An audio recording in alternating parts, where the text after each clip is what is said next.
positive side, the Arturians, the Delirians, protecting one of their own, and checking up on her, would start abducting her when she was a toddler, and then through her life, at various stages, they would, take her and kind of tag her just to make sure that everything is right, because she was, a hybrid. And then finally, at the end, I have an abduction where three main characters are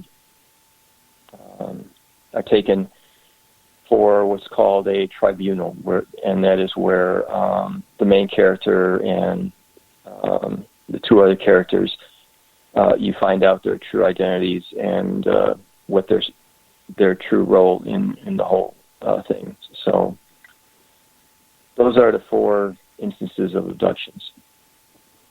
So, go ahead, James. Go ahead.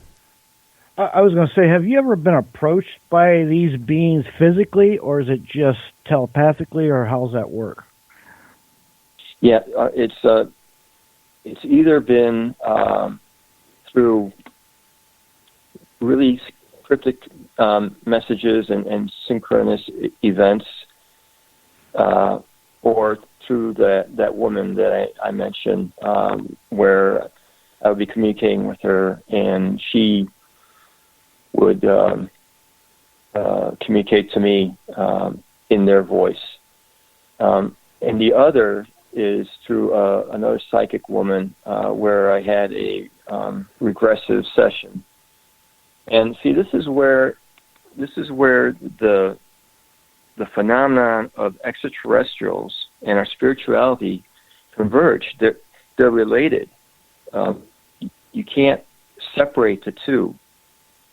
So during the regressive session is when essentially I was told about this assignment.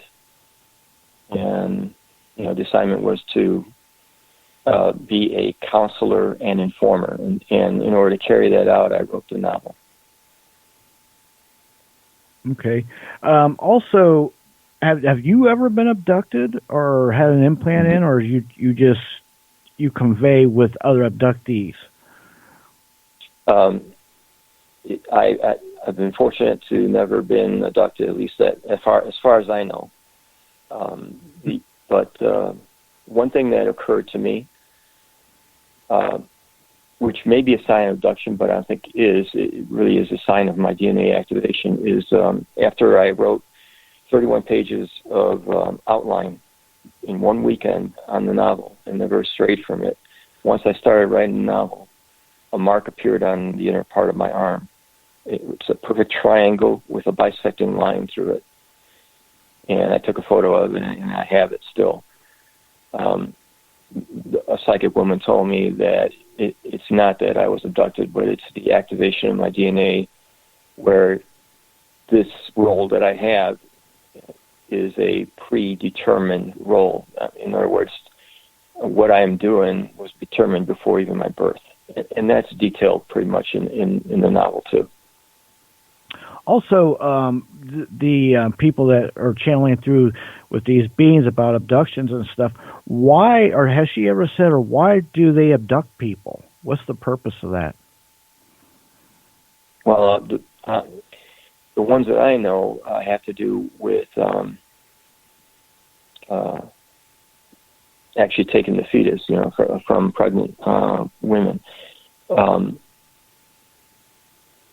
There could be many reasons. I know many people I'm friends with that were abducted. I know one woman that had an implant and had taken out. And in 2010, with my interest peaked, what I did is I set up a Facebook page for these people because they were getting ostracized. And so I set up a Facebook page for all these abductees and people that had experiences, and it turned out they had a lot of common experiences, and they actually became friends on that group. The interesting thing that I've learned, and I would like someone to probably do a study on this, is I feel that abductions are related to three things. One, your proximity to a military base. Two, your family, if there was someone in the military. And three, if you were military yourself. There's something about that. It's a common, it's a common trait among abductees that, one of those three have to do with the persona.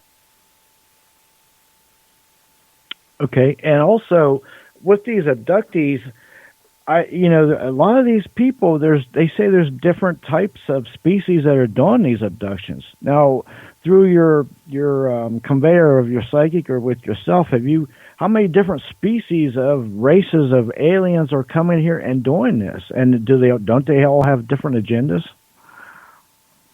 I have all those answers. But the races that I cover in the novel are the Arcturians, the Lyrians, and the Draco. Those are the only three that are really I mention in the novel. Because those are the only ones that I know about from the people that are fictionalized in the novel. So I'm not going to write about something I don't know about. So there's one. What about implants? Do the abductees, they tell you about the implants, and what's the purpose for the implants? I don't know. I think the purpose of the implant could be tagging instrument, in my opinion. I don't think it has to do with control. I think it's just keeping data, At least the one individual that I know, that's what happened to her. But I don't know too many people with implants, but I know people that have marks, and maybe that could pass for an implant. I'm not sure. Now, James, let me jump in. I'll let you ask some more questions. Like Whitney was on our show. Now, Whitney is like the very first person to come out and talk about implants all the way back in the late 80s, 88, I believe. And he had an implant in his ear. Now, Whitney is very famous as an abduction case. It's been going on since 1988. Now, as he was on my show last week talking about, he's kind of come to the conclusion that his implant, it's in his ear. They also try to remove it on several occasions, and simply every time they went in there to remove it, it moved. But he is now coming to the conclusion that the implant is trying to communicate, and it's doing it in a subtle way that he didn't realize it was going on all these years, that they were trying to give him some knowledge and things. And it's very strange that now, since he's kind of opened his mind to everything, he's getting communication slowly, very elementary, from whatever these beings are. That is interesting, and I could see how that could be. Yeah. But then, we've had Timothy Cullen on. He was the number 9th implant removal from the late Dr. Roger Lear. And me and James, because James, my co-host here, has come to the conclusion that after his implant was removed, a lot of strange things is still going on with him. And he's suffering from mental anguish and everything from his abduction. And we're going to have him back on here in the next couple of weeks talking more about it. He's been on about 4 or 5 times. But I mean, these implants, I don't think it's for controlling. I think that, I know that James doesn't agree with me, but, after reading Whitney's newest book, talking to him on the air and off the air, I come to the conclusion that what his new philosophy, what they're trying to do is trying to well, communicate with us, but we're not intelligent enough to realize it. Yeah, that's the point. James, I'll let you go ahead. I could certainly echo that. And we're intelligent, and intelligence is not what we think about as far as numbers and formula and intelligence. Like ice skating, you have creativity and technicality. Points. Intelligence also involves spirituality, and that's where we're lacking, and that's where we need to improve upon to really become more intelligent.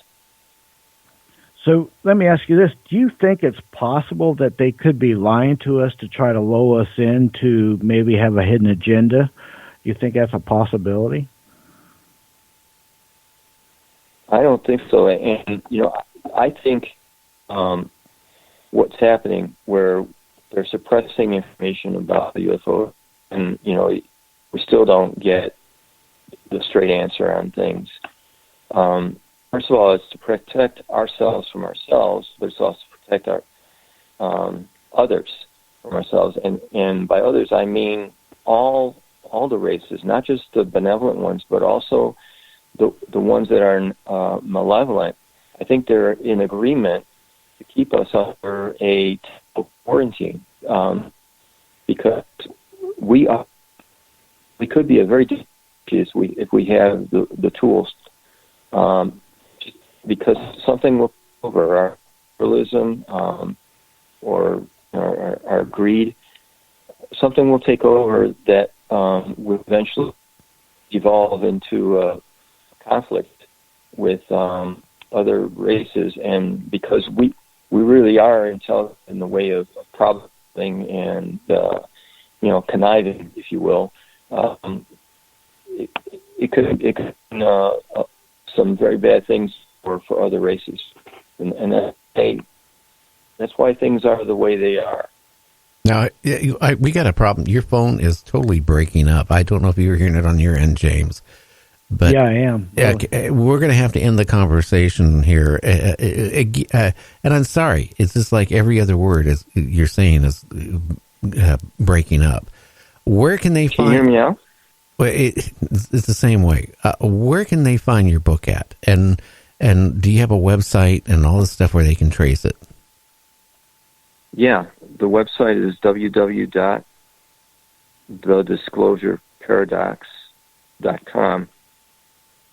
Now, if you okay, we're going to go on break. If you can talk like you are right now, then I'll continue on the conversation, because it was breaking up so bad that, again, I'm already having radio stations messaging me like, hey, it's breaking up bad.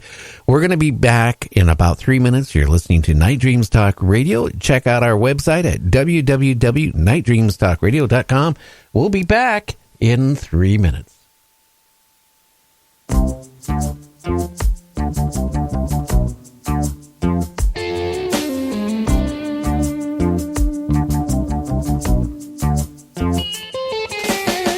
Life's journey, some ask themselves why the big time is passing by. They want it all and they want it now. No need to wonder how or why. They decide to make a connection with the bearer of life from the other side. It's a self-centered new world reflection. It's a one-way ticket for a hell of a ride. They're making a deal. Whether down at the crossroads or Hollywood and Vine, they're making a deal. Gonna have it all for a moment in time.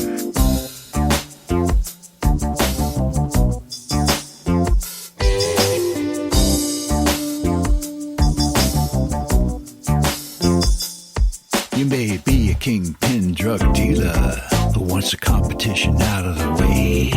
You may be an elite politician who wants total control and a power play. You may be an aspiring entertainer who wants to have their name in lights. You may be be a four-star general who wants the upper hand in a global fight. They're all making it.